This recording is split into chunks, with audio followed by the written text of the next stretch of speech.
오늘 말씀의 제목은 심령이 가난한 자는 복 받는다 는 제목으로 말씀을 드립니다. 제가 질문 하나 드리겠습니다. 여러분은 마음이 부자이십니다 라는 소리를 듣고 싶으십니까? 아니면 마음이 가난하십니다 라는 이야기를 듣고 싶으십니까? 어느 쪽을 듣고 싶으십니까? 저는 마음이 부자이십니다 라는 소리를 듣고 싶습니다. 아마 여러분도 똑같은 마음이라고 생각합니다. 마음이 부자다, 이건 어떤 의미입니까? 마음이 넉넉하다, 마음이 풍요롭다. 마음이 넉넉하고 풍요로워서 이것이 차고 넘쳐서 다른 사람에게 유익을 주고 다른 사람을 섬기고 하는 삶을 살아가는 모습, 이게 바로 마음이 부자의 모습입니다. 작년 3월 달에 어느 신문에 광주 광역시에 있는 한 식당 이야기가 실렸습니다. 이 식당의 백반 가격은 무려 1,000원입니다. 1,000원. 백반 가격이 1,000원입니다. 요즘은 밥 한 공기도 1,000원, 어떤 데는 2,000원도 받죠. 근데 백반 가격이 1,000원입니다. 백반이 1,000원이라고 하니까 음식 자체가 무슨 음식일까? 여러분 좀 부실할 것 같은 느낌 들죠? 사진 한번 보여주세요. 백반 사진 한번 보겠습니다. 이게 좀 1,000원짜리 백반입니다. 밥도요, 백미가 아닙니다. 건강식입니다. 국이 있습니다. 그리고 반찬 3개입니다. 더 놀라운 것은 무한 리필입니다. 밥을, 국을, 반찬을 더 드시고 싶은 대로 더 드셔도 된다고 합니다. 아니, 이 가게의 주인은 장사 안 될 텐데 돈이 많은가? 그런 생각 드시죠? 근데 그렇지도 않답니다. 식당 주인 여성분인데요, 투잡을 뛰고 있답니다. 식당 일을 하고 또 하나는 보험 일을 한답니다. 보험 일. 보험 일은 늘 보험회사에 가는 것은 아니기 때문에 보험 일도 하고 식당도 합니다. 그러니까 식당을 하면서 적자가 많이 생기겠죠. 그걸 보험을 통해서 이렇게 메꾸고 있다고 합니다. 여러분 이해가 되십니까? 뭘 그러면 장사를 왜 하나? 여러분 그런 생각 드시죠? 이분이 장사하는 이유는요, 바로 이겁니다. 누구든지 따뜻한 밥 한 끼 먹을 수 있도록 하기 위해서. 그러니까 단돈 1,000원에 따뜻한 밥 한 끼 먹을 수 있도록 하기 위해서 이분이 장사를 한답니다. 지금 10년이 더 됐는데 계속 1,000원을 받고 있다고 합니다. 이분 여기 와서 이제 음식을 먹고 가신 분들 중에 어떤 사람은 콩나물을 보내주는 분도 있다고 합니다. 어떤 사람은 쌀도 보내준다고 합니다. 사실 그렇게 보내줘도 그 양이 많지 않기 때문에 계속 적자를 면치 못하고 있다고 합니다.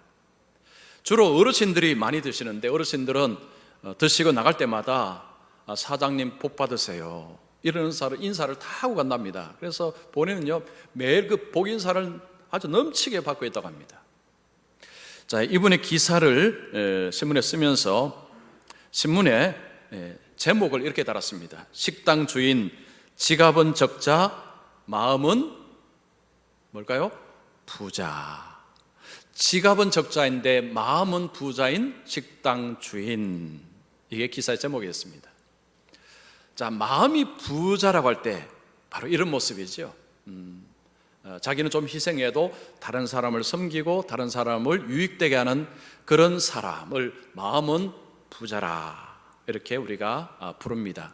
우리가 그런 이야기를 듣기를 좋아하고 또 다른 사람에게 말하면 듣는 분도 기분이 좋습니다. 그런데 오늘 말씀에 보면 주님이 말씀하는 것하고 이거하고 좀 반대되는 것 같습니다.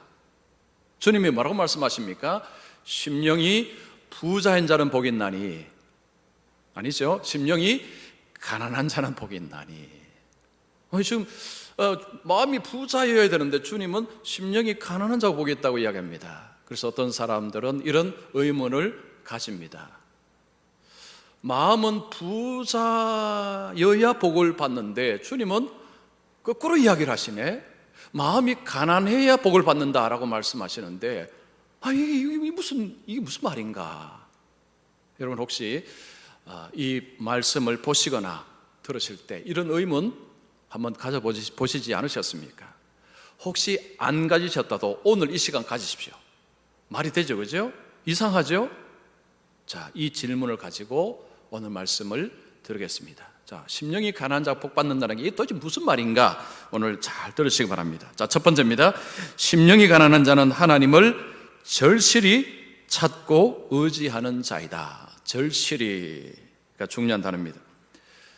심령이 가난한 자는 복이 있다라고 하실 때 여기서 우리가 이 심령이라는 단어를 보면요, 이 심령이라는 단어는 보통 사람들이 흔히 쓰는 단어가 아닙니다. 보통 사람들이 심령이라는 표현을 잘 쓰지 않습니다. 심령하면 저는 심령술사가 떠오릅니다.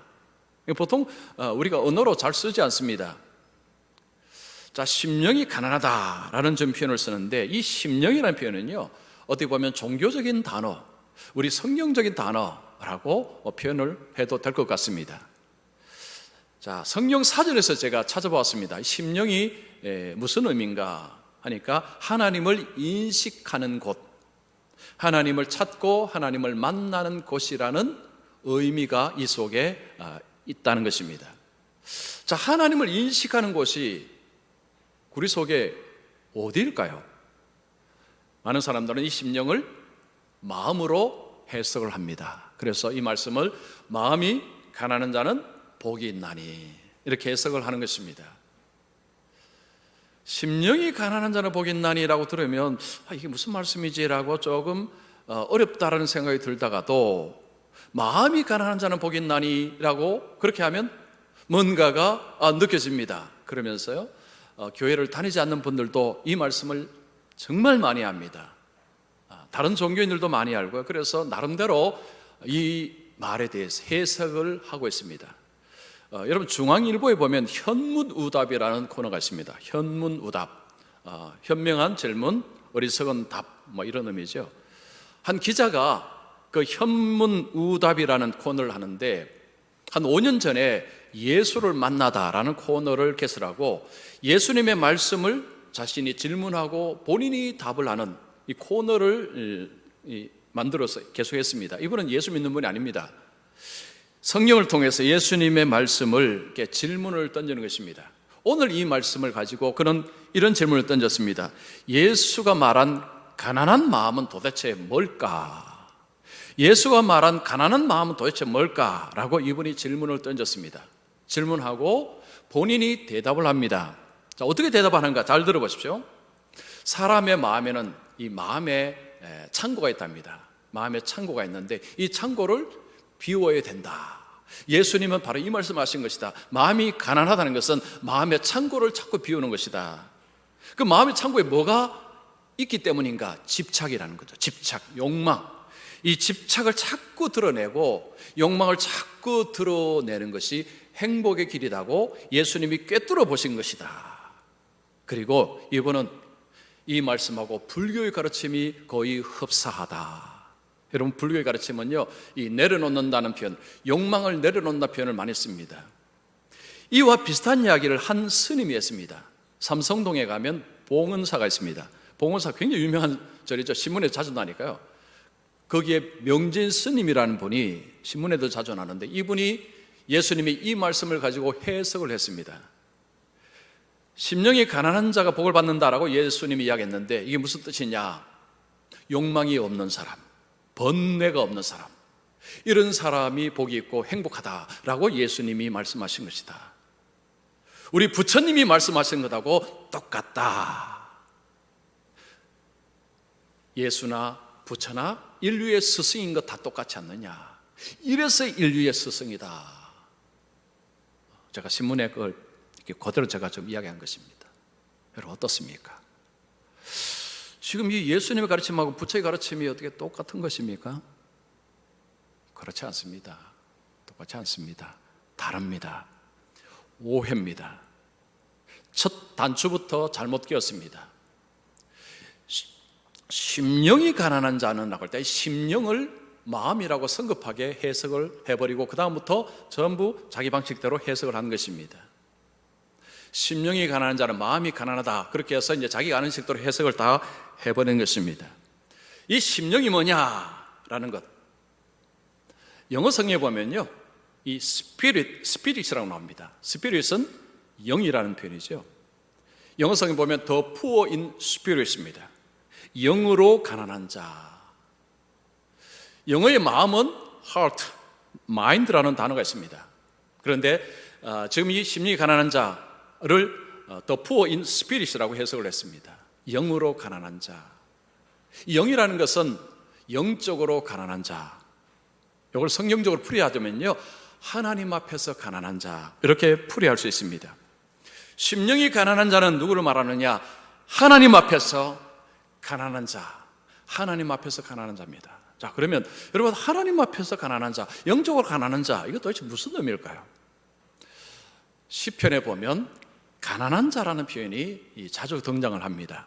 그 시편의 모습을 보면 주님의 이 말씀이 어떤 의미인지를 우리가 알 수 있습니다. 여러분, 시편 35편 10절 말씀 한번 보십시오. 내 모든 뼈가 이르기를 여호와 같은 이가 누구냐? 그는 가난한 자를 그보다 강한 자에게서 건지시고 가난하고 궁핍한 자를 노력하는 자에게서 건지시는 이라 하리로다. 자, 여기 보면 가난한 자, 가난하고 궁핍한 자 표현이 나옵니다. 다윗이 이 시를 썼습니다. 다윗은 원수의 핍박 가운데서 곤고한 상황이 있습니다. 그 가운데서 그는 하나님의 도움을 간절히 구하고 있습니다. 바로 이 모습입니다. 다윗은 가난한 자라고 표현할 때 이것은 물질이 없는 가난한 자가 아닙니다. 가난하고 궁핍한 자라는 것은 돈이 없는 가난한 자가 아닙니다. 그 지금 이야기를 하는 것이 아닙니다. 그 원수의 그 공격 앞에서 굉장히 힘든 가운데 하나님을 간절히 찾고 있고 하나님의 도우심을 구하고 있는 그 상태가 가난한 상태라는 것입니다. 가난한 자라는 것입니다. 시편에서 나오는 이 가난한 자 앞에는 심령이라는 표현을 붙이지 않습니다. 그러나 그 맥락 속에서 말씀하는 것은 바로 예수님이 말씀하는 것하고 같은 의미입니다. 자, 본문에서 여러분 3절에 심령이 가난한 자를 복이 있나니 천국이 그들의 것이며 팔복의 첫 번째 하고 여러분 팔복 마지막 복하고 복이 똑같습니다. 천국이 그들의 것이며 첫 번째 마지막이 복이 똑같습니다. 그리고 마지막 복의 앞에 이런 말씀이 있습니다. 의를 위하여 박해를 받은 자는 복이 있나니. 하나님의 말씀을 따르다가 핍박을 받는 자는 복이 있나니. 자, 이 말씀하고 첫 번째 말씀이 같이 봐야 된다는 거죠. 첫 번째 복하고 이 두 가지 복을 보면 다윗이 말한 가난한 자하고 똑같습니다. 같은 의미입니다. 그래서 예수님께서 심령이 가난한 자는 라고 할 때에 삶이 지금 곤고한 상태에 있습니다. 하나님의 말씀을 따르는 가운데서 삶이 여러 가지로 어렵습니다. 그 가운데서 하나님을 찾고 하나님을 간절히 구하는 사람, 이 사람이 바로 심령이 가난한 자라는 것입니다. 자, 이 심령이 가난한 자에게는 공통된 특징이 하나가 있습니다. 절실함입니다. 절박함입니다. 하나님을 찾되 건성으로 찾지 않습니다. 절실히 찾습니다. 간절하게 찾습니다. 절박하게 찾습니다. 우리가 복음서에 보면 많은 사람들이 예수님께 몰려들었습니다. 어떤 사람은 간절히 찾는 사람이 있고 어떤 사람은 건성으로 찾는 사람들이 있었습니다. 간절히 주님 앞에 나온 사람은 하나님의 주님의 은혜를 입은 것을 볼 수 있습니다. 마태복음 8장에 보면 한 나병 환자가 예수님께 나와서 외칩니다. 주여, 원하시면 저를 깨끗하게 하실 수 있나이다. 간절히 주님 앞에 호소했습니다. 주님이 고쳐주셨습니다. 마태복음 9장 보면 두 맹인이 다윗의 자손이여 우리를 불쌍히 여겨 주시옵소서. 간절하게 절박하게 주님께 호소했습니다. 주님이 고쳐주셨습니다. 마가복음 2장에 보면 친구 네 사람이 한 중풍병자를 상에 누이고 지붕을 뜯어서 예수님께로 달아내리는 상황을 볼 수 있습니다. 절박하게 주님을 찾았습니다. 주님은 그의 죄도 용서해 주시고 그의 병도 고쳐 주셨습니다. 심령이 가난한 자의 모습은 주님을 찾되 절박하게 절실히 찾는다는 공통점이 있습니다. 돈이 많은 사람이든지 돈이 적은 사람이든지 중요하지 않습니다. 여러분, 돈이 많은 사람도 주님을 절박하게 찾는 사람이 있고, 돈이 없는 사람도 주님을 절박하게 찾지 않는 사람도 있습니다. 중요한 것은 심령이 가난한 자는 주님 앞에서 자신을 약자로 인식을 합니다. 가난한 자는 약자라는 것입니다. 하나님 앞에서 자신을 약자로 인식을 합니다. 독일어 성경은 오늘 이 말씀을 이렇게 번역을 했습니다. 빈손을 들고 하나님 앞에 서 있는 사람은 복이 있다. 빈손 들고. 빈손은 거지 모습입니다. 약자죠. 하나님 앞에 하나님께서 주셔야 됩니다. 하나님이 주셔야 됩니다. 하나님 앞에 거지로 서는 것입니다. 빈손 들고 주님이 채워주셔야 됩니다. 절박하게 주님의 채우심을 간절히 바라는 그 사람이 심령이 가난한 자라는 것입니다. 재산이 많은 권세 있는 한 남성이 있었습니다. 그런데 이 남성이 돈도 별로 없는 왜소한 한 여성을 사랑하게 되었습니다. 그 여성의 마음을 얻기 위해서 편지도 보내고 꽃도 보내고 선물도 보냅니다. 여러분, 두 사람 중에 누가 강자고 누가 약자입니까? 남성이 약자고 여성이 강자입니다. 왜 그렇습니까? 남성은 여성에게 구걸하고 있습니다. 마음을, 사랑을 구걸하고 있습니다. 구걸하는 자는 약자입니다. 세상 사람들이 볼 때는 그 남자를 아니 당신 바보처럼 뭘 그렇게 거지처럼 그렇게 비굴하게 하느냐라고 비난할 수 있습니다. 아니 그렇게 많이 가진 사람이 뭐 돈도 없고 왜소한 그 여성을 뭐 그 앞에 그렇게 비굴하게 하는가라고 욕할 수 있습니다. 그러나 이 남성은 다른 건 많이 가져도 이게 없어서 자신의 인생은 지금 공허한 것입니다. 그게 무엇입니까? 그녀의 사랑입니다. 그녀의 마음입니다. 지금 그녀의 마음이 없었어요. 다른 것은 지금 별로 보이지도 않습니다. 나는 이것만 있으면 좋겠다, 이거 있으면 좋겠다 하고 지금 그 여성 앞에 손을 내밀고 있는 것입니다. 바로 이 모습입니다. 여러분, 세상에서 돈이 많이 가진 사람, 권력 있는 사람도 주님 앞에 주님 빈손입니다. 주님 저는 거지입니다 라고 서는 사람, 돈이 있든지 없든지 중요하지 않습니다. 다른 것은 여기에 비하면 아무것도 아닙니다. 주님께서 주님이 주시는 것, 저는 이것이 있어야 됩니다. 이거 없으면 제 인생은 의미가 없습니다 라고 주님 앞에 빈손 들고 거지처럼 약자로 서는 사람, 이 사람이 마음이, 이 심령이 가난한 사람입니다. 자, 여러분, 심령이 가난한 사람입니까?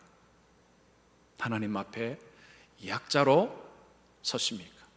하나님 앞에 빈손으로 나와서 주님 채워주시옵소서, 주님 채워주셔야 제 인생에 의미가 있습니다, 주님이 채워주셔야 제 인생에 만족이 있습니다 라고 간절하게 주님 앞에 요청하고 계십니까? 그러면 여러분은 심령이 가난한 자이십니다. 자, 이 심령이 가난한 자에게 주님이 주시는 복이 있습니다. 두 번째입니다. 심령이 가난한 자는 현실에서 천국의 복을 누리고 삽니다. 자, 예수님께서 심령이 가난한 자는 복이 있나니 천국이 그들의 것이며 천국을 소유한다는 것입니다.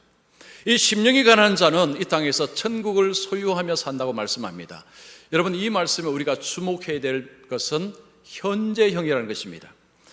자, 둘째 복부터요, 일곱째 복은 전부 미래형입니다. 자, 한번 보실까요? 위로를 받을 것이며 땅을 기업으로 받을 것이며 그들이 배부를 것이며 긍휼히 여김을 받을 것이며 그들이 하나님을 볼 것이며 하나님의 아들이라 일컬음을 받을 것이며, 전부 미래형입니다. 그런데 첫 번째 마지막 절은 천국이 그들의 것이며 현재형입니다. 현재형이라는 것은 지금 이 땅에서 현실 속에서 얻을 수 있다는 것입니다. 누릴 수 있다는 말씀입니다.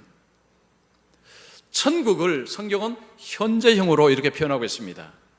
이건 굉장히 중요합니다. 기독교를 오해하는 분들 중에 이렇게 표현하는 분들이 있습니다. 기독교를 현실 도피형 종교로 표현하는 분들이 있습니다. 현실 도피라는 것은요, 현실에 대한 가치를 별로 여기지 않습니다. 현재를 소극적으로 삽니다. 현재를 삶을 부정하며 살아갑니다. 기독교를 현실 도피형 종교라고 비난을 하는 이유는요, 기독교인들이 보니까 다 하나님 뜻이야. 그래, 하나님 뜻이야. 뭘 개선하고 뭘 하려고 하지 않고 하나님의 뜻이야. 뭐 죽으면 천국 가는데 뭐, 이런 모습을 보면서 기독교는 현실 도피형 종교다, 이렇게 오해, 비난을 하기도 합니다. 제가 어릴 때 저는 부흥회를요, 아마 숫자를 따져보면 아마 헤아릴 수 없을 정도로 부흥회 참석을 많이 했습니다. 목사들이기 때문에. 초등학교 때도 그때는 부흥회 정말 많이 했습니다. 부흥회 하면 모든 부흥회는 다 참여했습니다. 뭐 내일 시험 중요하지 않습니다. 무조건 부흥회는요, 그때 부흥회는 1시간짜리가 아니고 2시간, 3시간 했습니다. 모든 부흥회를 다 참석했습니다. 지금 내용은 기억나는 거 하나도 없습니다. 그런데요, 뭘 전했는가는 기억납니다. 천국을 많이 이야기했습니다. 천국. 그 천국은 죽어서 가는 천국이었습니다. 죽어서 가는 천국을 그렇게 설교를 많이 했습니다. 왜 교회를 다니느냐? 왜 헌금하느냐? 왜 봉사해야 되느냐? 죽어서 천국 가기 위해서. 그런 설교 사실은 많았습니다. 그런데 오늘 지금 주님이 심령이 가난한 자는 복이 있나니 천국이 그들의 것이며, 지금 현실 속에서 여기에서 하나님 나라를 맛보고 누릴 수 있다는 것입니다.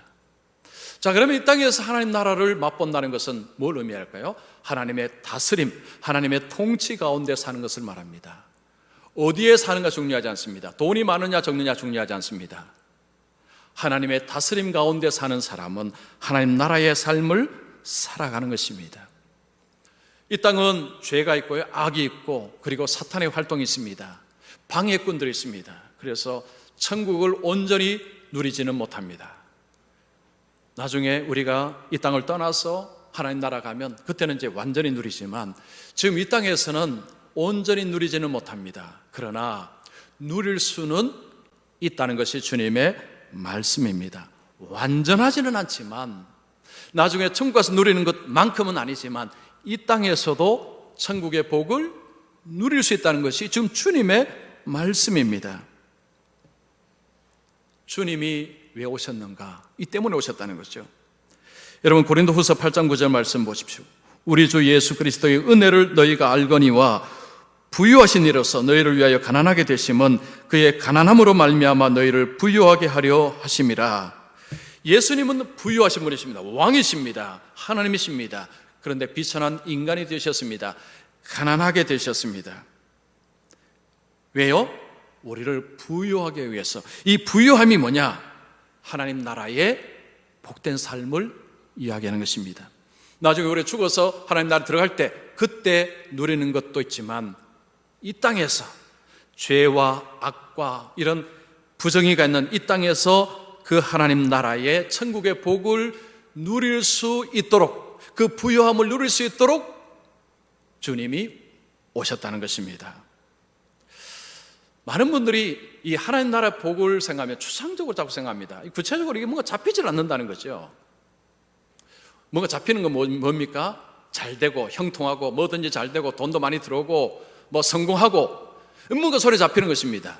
근데 예수를 믿어도 뭐 돈이 들어오는 것도 아니고, 오히려 돈이 더 빠져나가고, 뭐 교회 헌금도 해야 되고, 삶이 또 뭐 여러 가지로 좀 공고합니다. 그러니까요, 이 하나님의 복을 받는다는 게 이게 현실적으로 느껴지지 않는 것입니다. 왜 그럴까요? 하나님 나라의 복이 뭔지를 몰라서 그렇습니다. 자, 오늘날 현대인들이, 아니 그냥 사람들이요, 현대인뿐만 아니고 여러분, 사람들이 추구하는 것 두 글자, 두 글자 뭡니까? 행복입니다. 그런데 놀랍게도요, 행복을 추구하면서 많은 사람들이 불행하다고 이야기를 하고 있습니다.